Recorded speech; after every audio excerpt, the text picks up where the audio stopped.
I do want to go back over the story and look at a couple of things for another interpretation of it. So starting at verse 22, it happened on a certain day that he got into a boat with his disciples, and he said to them, "Let us cross over to the other side of the lake," and they launched out. But as they sailed, he fell asleep, and a windstorm came down on the lake, and they were filling with water, and they were in jeopardy. And they came to him and woke him, saying, "Master, Master, we are perishing." Then he arose and rebuked the wind and the raging of the water, and they ceased, and there was calm. But he said to them, "Where is your faith?"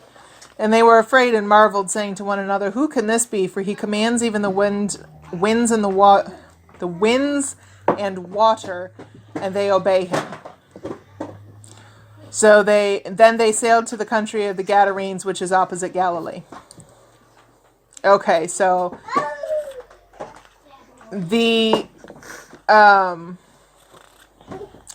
are two things that he is rebuking here, the wind and the waves, and then he turns to them and they say, "Oh my gosh, you command the wind and the waves." The significance of this, it is interesting that the Canaanite storm god, we see a lot of Baal in the Old Testament. That was actually the Canaanite storm god. Lightning, wind, rain all came from this Canaanite idol.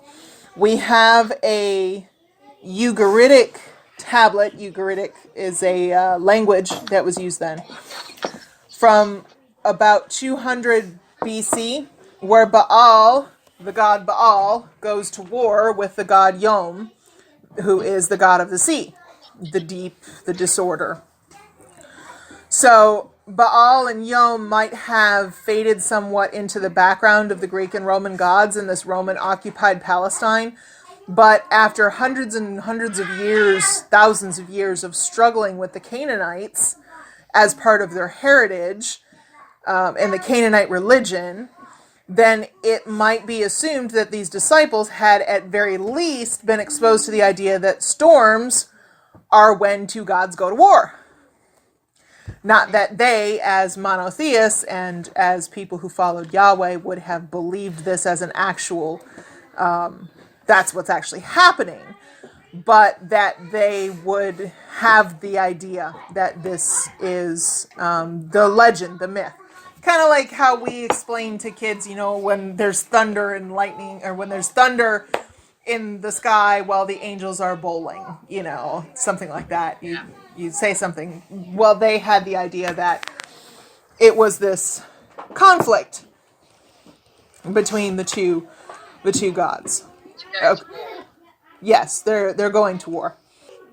It is significant that he then is commanding these two deities and telling them, "Shut up, that's enough." And that is part of why they are so, potentially part of why they are so shocked that he is able to, or that he chooses to rebuke the wind and the waves rather than just simply getting them to where they're going safely. He addresses these wind and the waves. Okay, so. Why is that relevant to whether it happened in the Mediterranean or somewhere else? It's not, it's a different avenue of understanding it. Looking at it the way that I just said it would explain what Luke's theological purpose was in writing it the way that he did. Whether it happened on the lake of the Sea of Galilee or whether it happened on the Mediterranean, that's not going to make any difference as to the significance of what Luke's theological point was.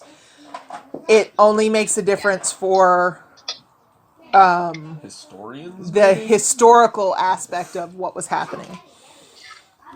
Yeah.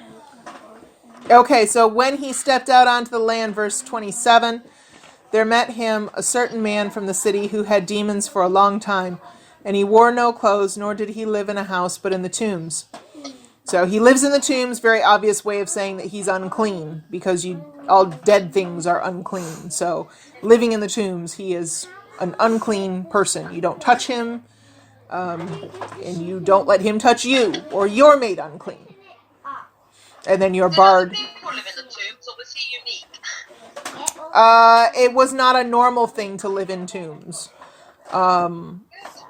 So he was, you couldn't participate in normal life if you are unclean, ritually unclean. So being anywhere near a tomb would make you unclean.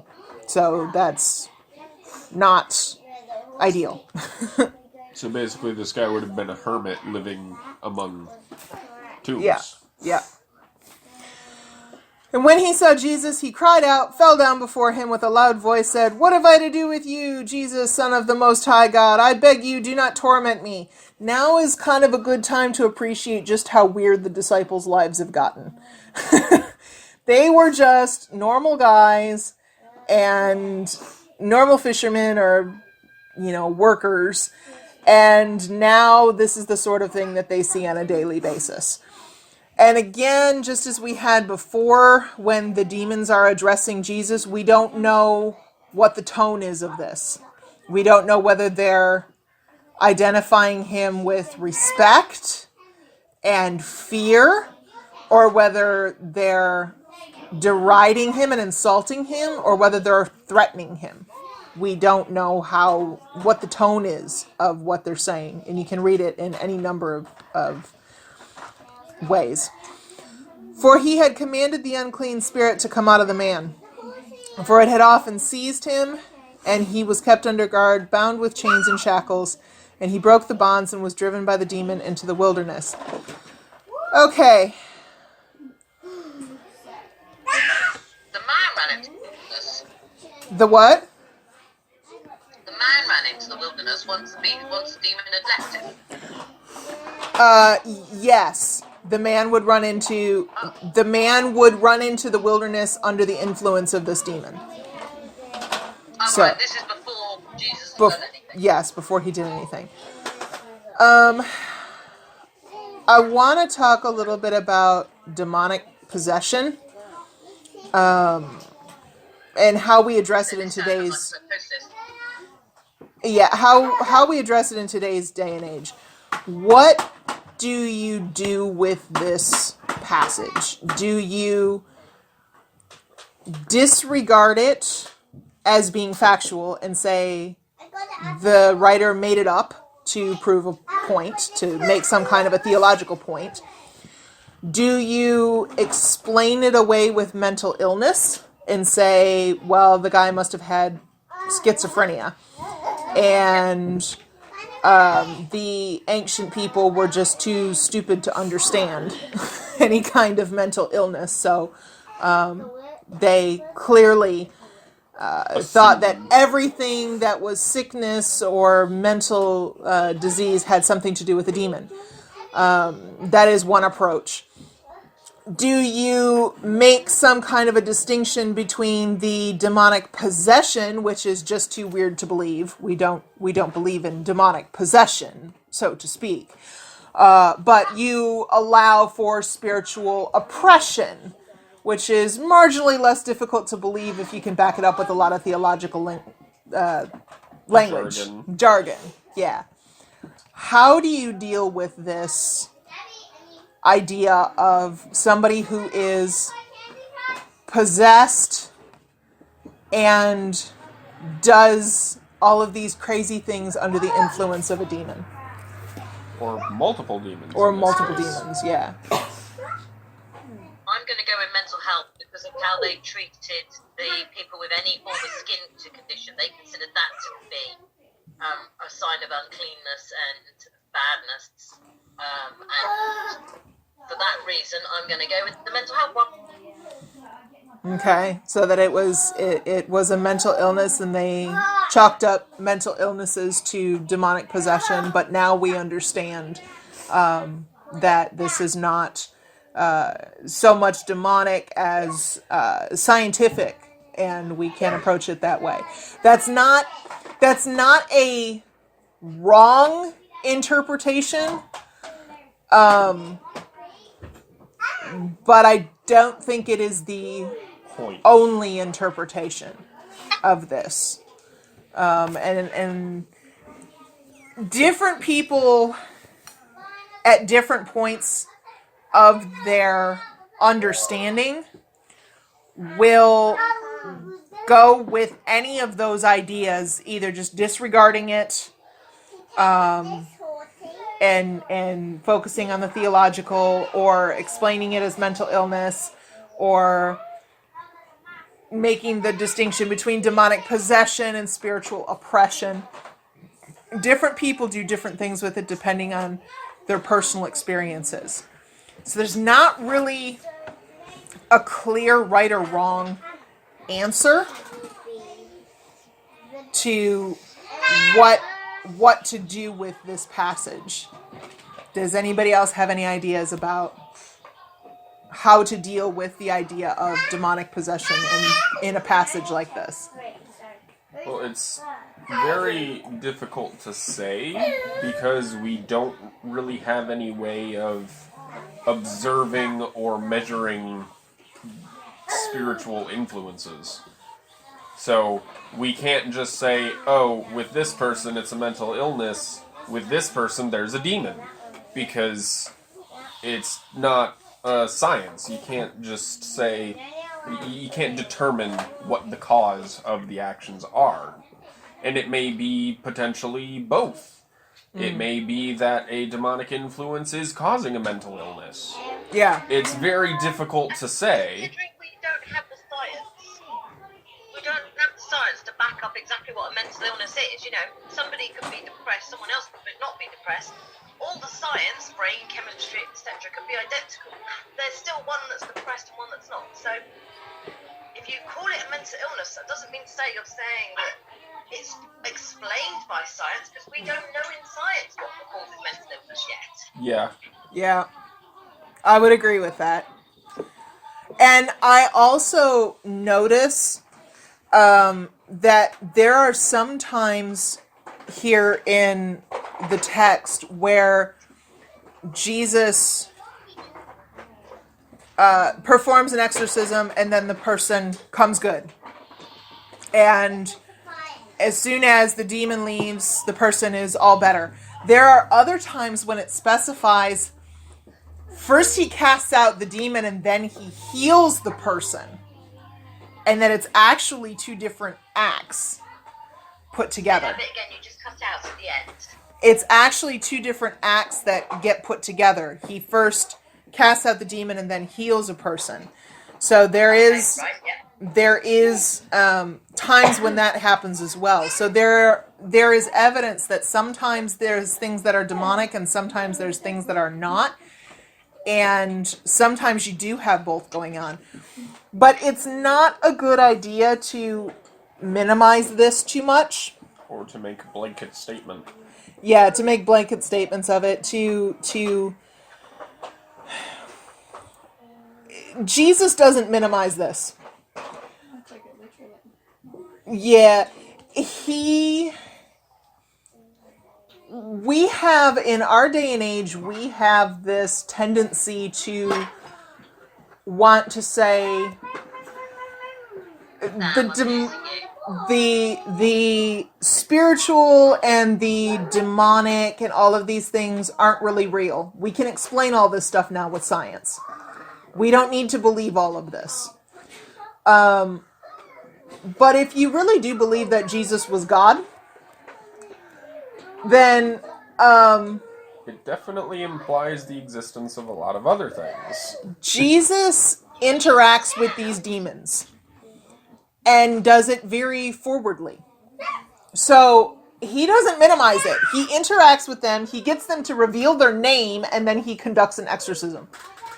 So unless you're prepared to say that Jesus was too stupid to understand, or that Jesus was uneducated about the proper theological lingo and he was confused about the difference between demonic possession and spiritual oppression, then you have a choice to either accept it as truth or not. You don't need to develop a great big theological understanding of what demons are and how they work and understand all the ins and outs of it. I think that's a bit overboard for any human being, quite frankly, unless God directs you in that way. But having an understanding that there is something to this demonic forces thing. It's not something that we can just explain away with science. It does exist. There is something there. We don't. Some people have a more developed theology about it. They understand more about it than other people do. But it's too much to say that it doesn't exist and we understand now, and the people back then just didn't understand. Considering now we have all this understanding, and yet we still know that religion is actually a huge, has a hugely positive effect on people with some of the most severe mental health problems. That's proven in science. Nobody totally knows why, but it's proven in science. Even saying, don't explain this away with science. We can't explain it away now. We haven't got Jesus saying anything about demons and expelling them or Luke writing about it. We still know Christianity is a massively important way for many people managing their mental health. Yeah. Yeah. I would agree with that. Okay, so verse 30, Jesus asked him, saying, "What is your name?" And he said, "Legion," because many demons had entered him. And they begged him that he would not command them to go out into the abyss. Now a herd of many swine was feeding there on the mountain, so they begged him that he would permit them to enter them. And he permitted them. And the demons went out of the man and entered the swine, and the herd ran violently down the steep place into the lake and drowned.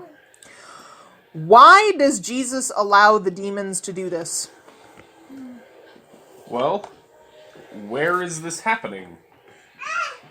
Well, regardless of where it's happening, let's say it is happening in Gentile territory. Well, Wherever Gentile territory is.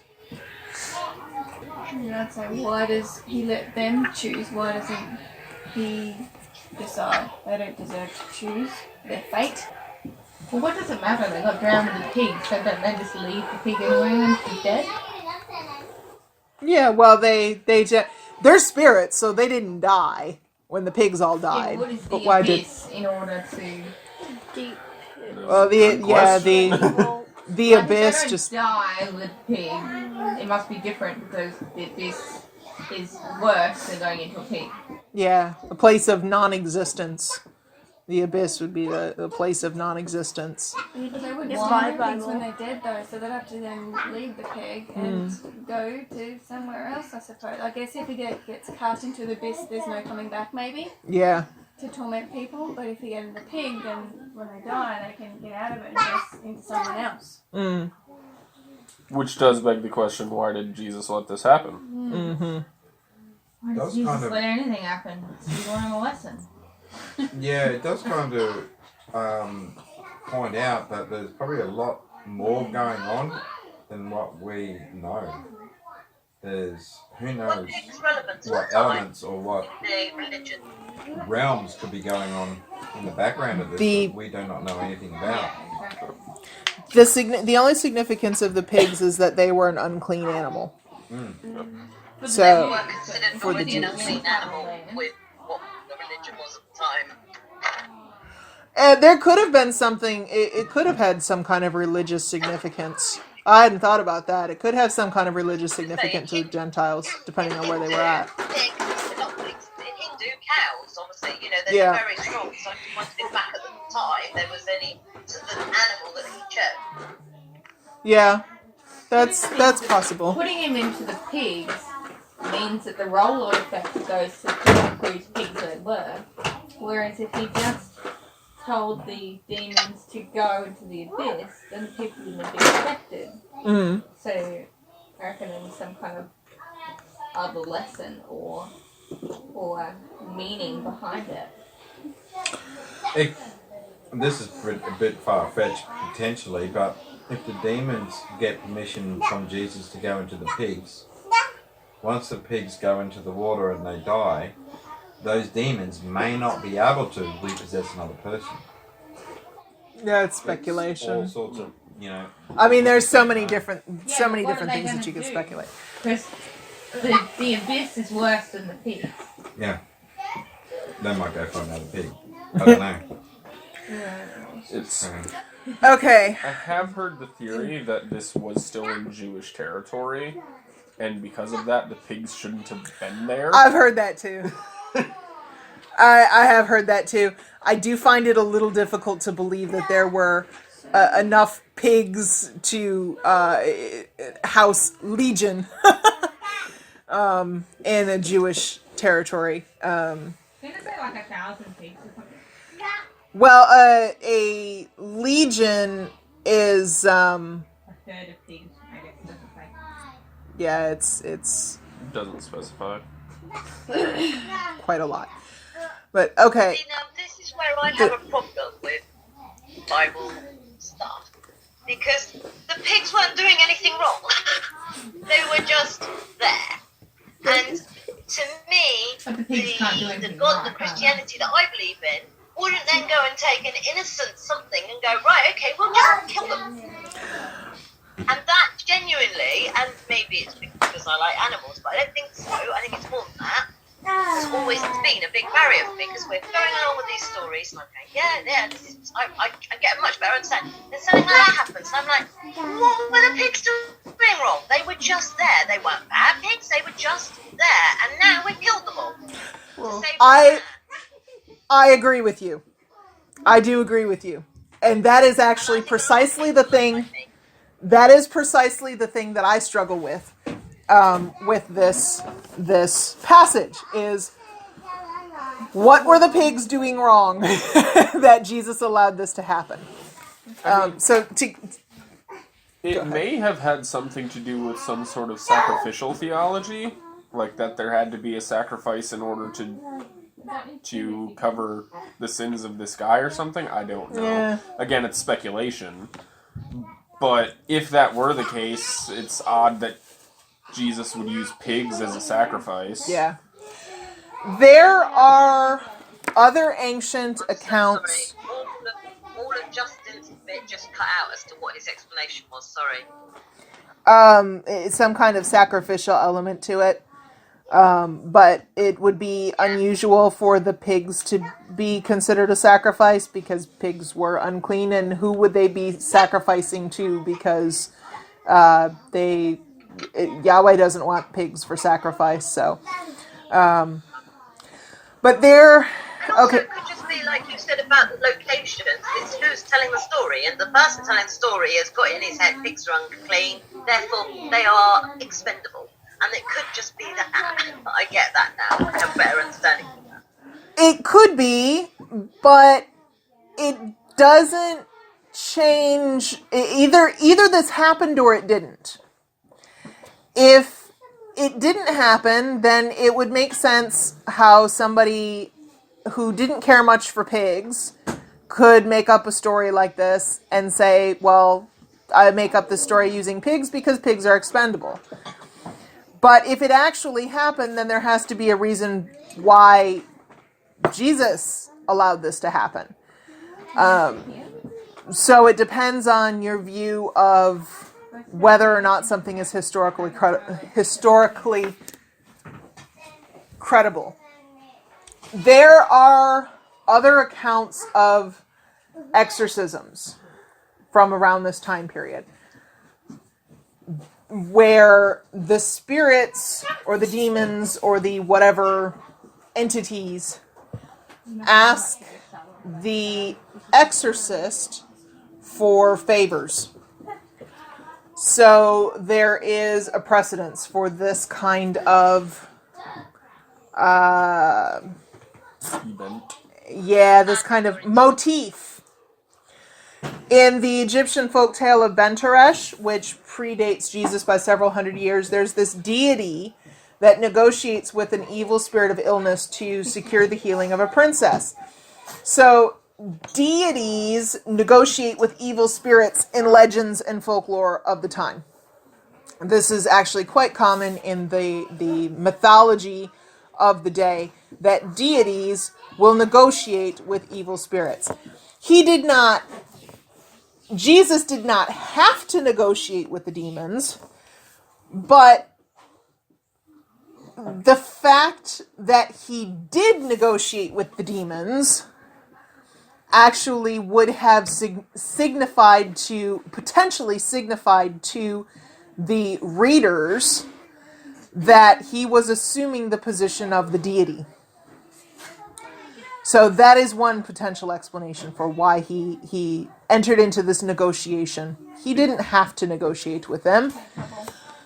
The other possibility, and this is the one that more addresses the issue, Juniper, that you have with what did the pigs do wrong, and that I have too, Yeah.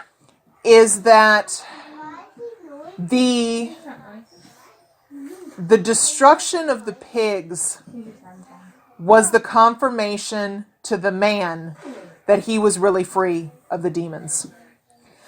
When the man experienced this freedom, he needed the reassurance of being able to physically, tangibly see that the affliction that was part of him was no longer part of him.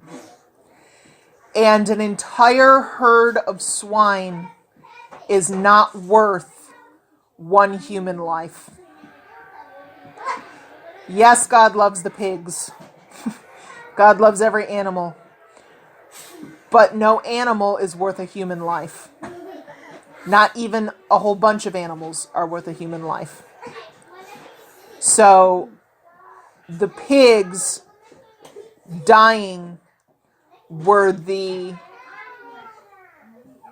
sign that the man and the people needed in order to see that the man was really free of the demons. And for him to be able to be restored back to his family, back to his community, to become clean again. That was what was necessary.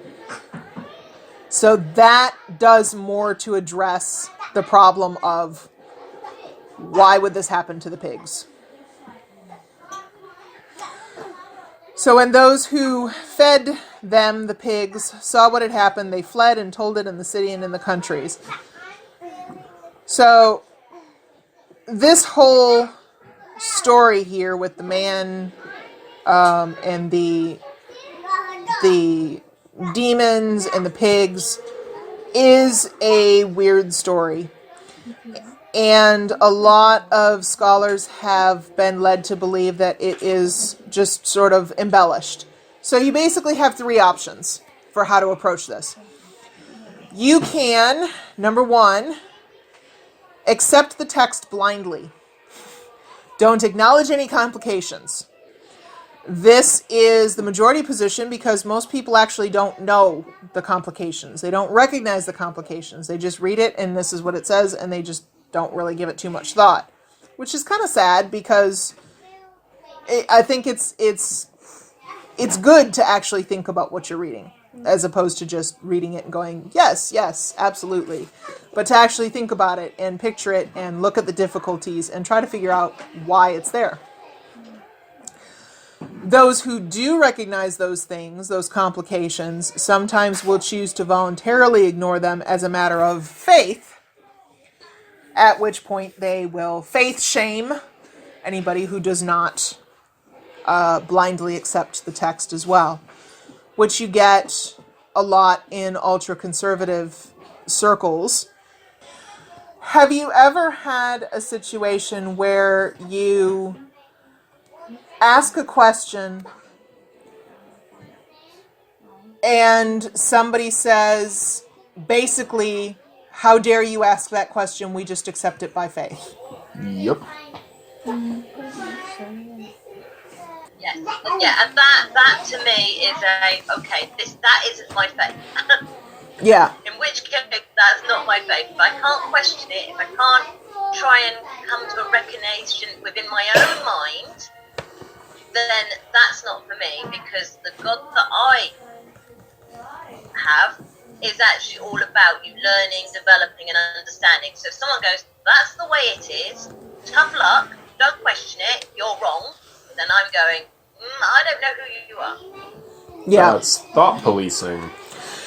And that is what occasionally will come of the blindly accepting the text, where you don't acknowledge the complications. Now, there's a difference between accepting the text and not acknowledging the complications because you don't know what the complications are. That's all well and good. But when you know what the complications are and you choose to voluntarily ignore them, have a reason why you're doing it. If you're choosing to ignore them because you really just don't care about the details. There are some things in the Bible that I just don't care whether it was historically credible or not. It's truth to me. I don't care if it happened in this particular order, at this particular time, in this particular way. It doesn't bother me because it's truth. So I ignore those complications and go, I don't care. I just accept it. It's there. But if somebody were to ask me, well, what about this complication? I don't shame them for asking questions like that. No. And say, well, if you were really a Christian, you would just believe it because the Bible says it. Instead, we just kind of go, I don't know. Okay, so that's the first way of dealing with this whole exorcism story. Just accept the text blindly and don't acknowledge the complications. Okay, the second way of dealing with it is to explain the complications by means of theology. Okay, so Matthew, Mark, and Luke added elements into their stories in order to emphasize different aspects of their gospel message. Okay, so this is evident in Luke's theme of Jesus having power over the storm gods, and then immediately after that, he has power over the demons. So when the gospel writers do this, they adjust all the facts to make the truth that they're trying to convey clearer. Okay, that is a valid way of looking at this, and looking at the complications. There are complications here, but if you look at them through the lens of theology and what the writer was trying to convey with their theology, then you can explain a lot of that. So it is a valid way to address this. The third option that you have for addressing issues like this is to explain the complications by means of transmission. This passage is very complicated, and it's very different in all three Gospels, and in most manuscripts of those three Gospels. So we don't even know if it's supposed to be the Gerasenes that he went to visit or the Gadarenes that he went to visit, because the Bible has two different. One gospel says it's the Gerasenes, and the other gospel says it's the Gadarenes, and they're people from two very different cities. Even if they were definitely a city on the edge of the Sea of Galilee, there's two completely different cities. So for Luke, he changes the word sea into the word lake, and what Jesus was doing before or after this is all abridged to fit the current story. So this explanation that it was complicated by means of transmission suggests that all three gospel writers attempted to preserve the facts, but all the facts got skewed. So everybody gives us their version of what they've received. It's a little bit different, but they're preserving authentically the information that they have. So that's three different ways to approach complicated texts. You either ignore the complications, you explain them with theology, or you explain them with transmission. Those are your three basic ways of explaining difficult texts.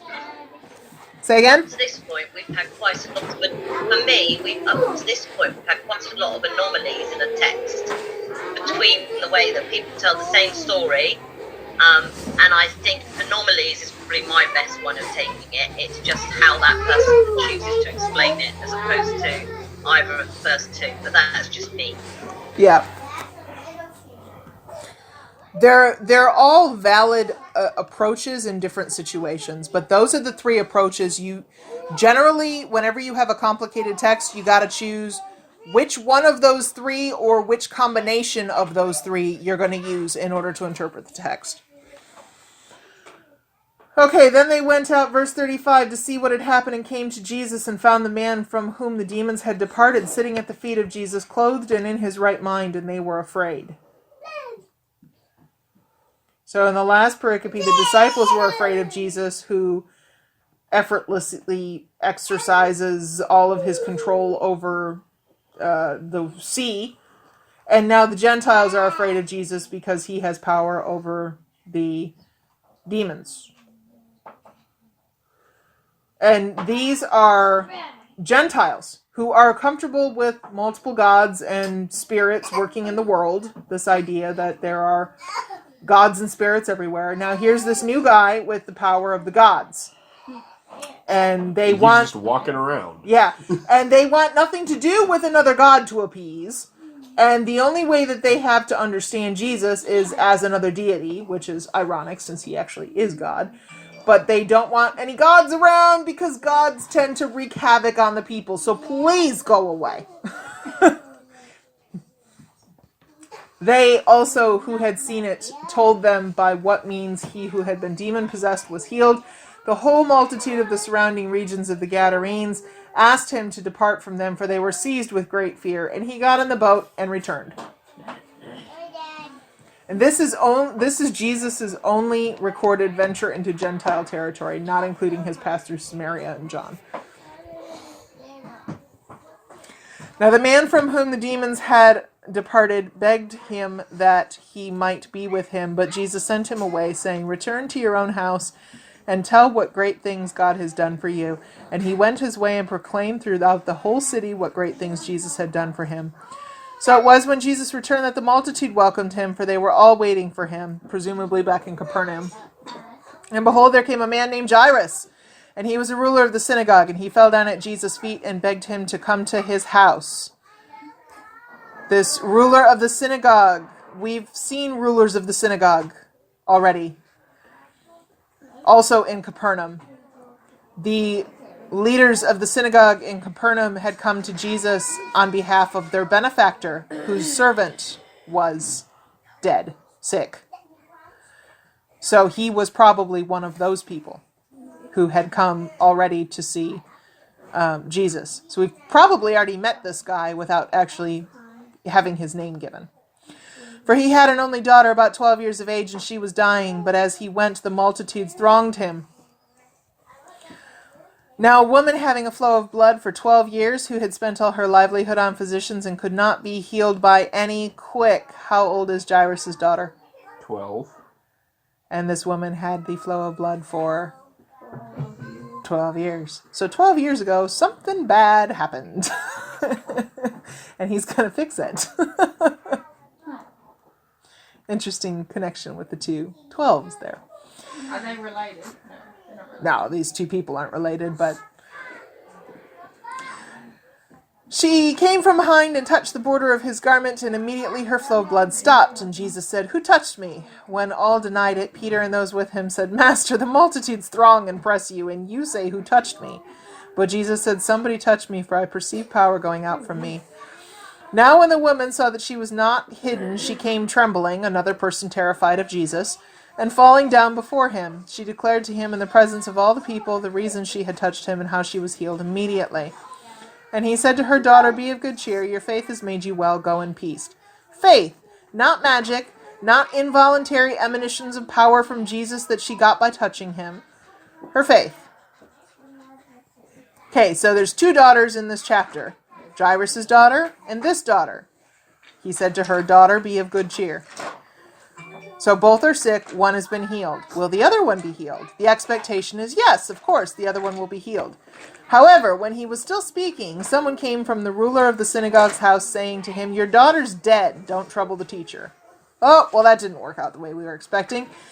But when Jesus heard it, he answered them, saying, "Do not be afraid, only believe, and she will be made well." When he came into the house, he permitted no one to go in except Peter, James, and John, and the father and mother of the girl. Now all wept and mourned for her, but he said, "Do not weep, she is dead but sleeping." And they ridiculed him, knowing she was dead. But he put them all outside, took her by the hand, and called, saying, "Little girl, arise." What happens at the moment when he touches her? He takes her by the hand. What happens to Jesus? He's unclean. He is unclean. Exactly. Except he already was unclean. Yeah, because he was just interacting With the with woman the who woman had who the had an issue of blood. Which Yes. actually, as a rabbi, it was illegal for him to go into a room with a corpse unless he was already unclean. Which he made sure everyone knew that he was unclean Okay.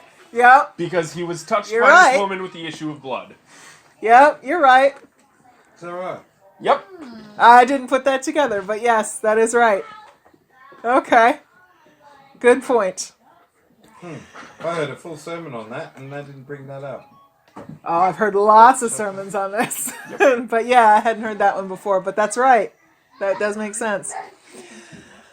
All right, so little girl arise. Then her spirit returned, and she arose immediately, and he commanded that she be given something to eat, because ghosts don't eat. So when somebody is raised from the dead, you give them something to eat to show that they are not a ghost. They are in fact raised from the dead. And her parents were astonished, but he charged them to tell no one what had happened.